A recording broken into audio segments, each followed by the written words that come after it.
हरिओम। राय Tiwari teaching में प्यारे बच्चों एक बार पुनः आपका स्वागत है। आज देखेंगे फर्म के डिक्शन से सवाल नंबर 29 शिवलाल पुस्तक से दिया गया है, ठीक है ना। इसमें दिया पहले सवाल देख लेंगे कि दो साझेदार हैं पी और जे, ठीक है। 4:3 के अनुपात में लाभ हानि का विभाजन करते हैं। उन्होंने साझेदारी के समापन का निर्णय लिया है। उनकी पूंजी दी हुई है 65,000 और 35,000, ठीक है। लेनदार दिए हुए हैं, रोकड़ शेष दी हुई है। इसके अतिरिक्त क्या क्या वसूल हुआ है ये दिया हुआ है। विक्टन पर उन्होंने 1250 रुपए खर्च किए हैं, ये भी दिया हुआ है। तो चिट्ठा भी तैयार करना है, वसूली खाता भी बनाना है, पूंजी खाता बनाना है। तो सबसे पहले अपन वसूली खाता बनाएंगे, जिसको बोलते हैं रियलाइजेशन अकाउंट। तो रियलाइजेशन अकाउंट बनाने के लिए सबसे पहले ओल्ड बैलेंस शीट बना लेंगे। अभी तक सवालों में ओल्ड बैलेंस शीट बना हुआ था, अब ओल्ड बैलेंस शीट बना लेंगे। तो ओल्ड बैलेंस शीट में सबसे पहले पूंजी लिखेंगे लायबिलिटीज की तरफ, ठीक है ना। पी का 65,000, जे का 35,000, टोटल 1 लाख। क्रेडिटर दिया हुआ है, सवाल में देखेंगे 15,000, ठीक है। कैश दी हुई है 1270 रुपए, ठीक। अब 1270 रुपए 1,15,000 में घटा लेंगे तो आ जाएगा 1,13,730 रुपए। ये ओल्ड बैलेंस शीट हो गया। इसी को देख करके वसूली खाता बनाना, ठीक। हम जानते हैं कि वसूली खाते में कैश को नहीं लिखा जाता, पहले से ही जानते हैं, ठीक है। तो रियलाइजेशन अकाउंट में पार्टिकुलर अमाउंट सबसे पहले देखना है to sundry assets. Sundry assets कौन सी सन्ड्री असेट्स? जो बैलेंस शीट में असेट्स की तरफ दी गई है, ठीक है ना। 1,13,730 रुपए।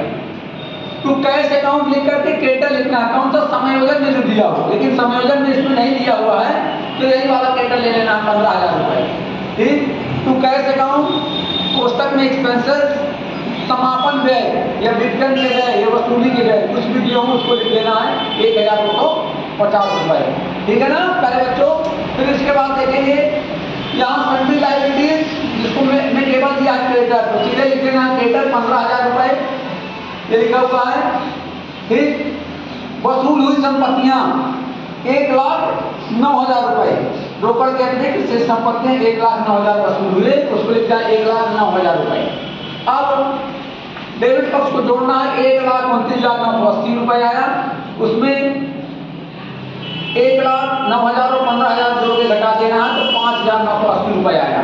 5,980 रुपए को बांट देना है 4:3 में, लाभ का विभाजन करते हैं। तो एक में आएगा 3,417 रुपए, दूसरे में आएगा 2,563 रुपए। क्लियर? रियलाइजेशन अकाउंट मतलब रियलाइजेशन अकाउंट बनाने के बाद पार्टनर कैपिटल अकाउंट बनाना है, ठीक है ना। पार्टनर कैपिटल अकाउंट में क्या करते हैं? रियलाइजेशन का जो लॉस है इधर का इधर और इधर का इधर, यहाँ केवल लॉस आया है तो सबसे पहले रियलाइजेशन अकाउंट का लॉस लिख देंगे 34,17 और 2,563 रुपए।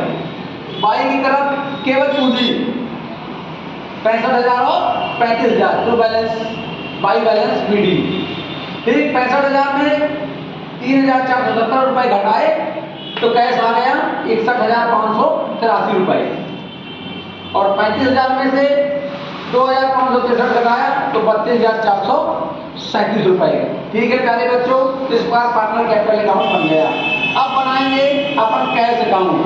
कैश अकाउंट प्यारे बच्चों बहुत ही सरल है, अपन को देख लेना है इसी में जहां जहां कैश लिखा है उसी से यहाँ देख लेना है, लिखना। सबसे पहले कैश यहाँ लिखा हुआ है, यहाँ का कैश इधर और यहाँ का कैश इधर। यहाँ कैश लिखा है 1,270 रुपए, टू बैलेंस बीडी 1,270 रुपए, ठीक है। अब लिखा है एक कैश कहाँ लिखा है रियलाइजेशन अकाउंट में, ये लिखा है बाई कैश, इसका यहाँ टू रियलाइजेशन अकाउंट 1,09,000 रुपए, ठीक है। इसी प्रकार से अब बाई में कौन कौन जाएगा? क्रेडिट पक्ष में ये जो टू की तरफ लिखा है ये बाई में जाएगा। देखो to cash account creditor by realization account, realization account से ले रहे हैं इसलिए रियलाइजेशन अकाउंट लिख रहे हैं, चाहे तो बगल में क्रेडिटर बगल में लिख सकते हैं, ठीक है ना। तो 15,000 रुपए। फिर बाई की तरफ बाई कैपिटल निकाले थे अपन, क्या कैश निकाले थे ना, तो कैश अकाउंट पी की पूंजी बची थी 61,583 रुपए और जे की पूंजी बची थी जेएस कैपिटल अकाउंट 32,437 रुपए, ठीक है ना। फिर रिलाइजेशन अकाउंट में टू की तरफ दिया हुआ है देखो 1250 रुपए, ये भी बाई की तरफ जाएगा, ठीक है ना, ये भी बाई की तरफ जाएगा, ये जाएगा बाई रिलाइजेशन अकाउंट। ले रहे हैं तो बाई रिलाइजेशन अकाउंट, पुस्तक में चाहें तो एक्सपेंसेस लिख सकते हैं और दोनों को जोड़ेंगे तो बराबर आएगा, यानी आपका आंसर सही है। प्यारे बच्चों, ये बहुत ही इंपॉर्टेंट क्वेश्चन है, जिसको एक बार, दो बार, तीन बार करके जरूर देखना है। हरिओम।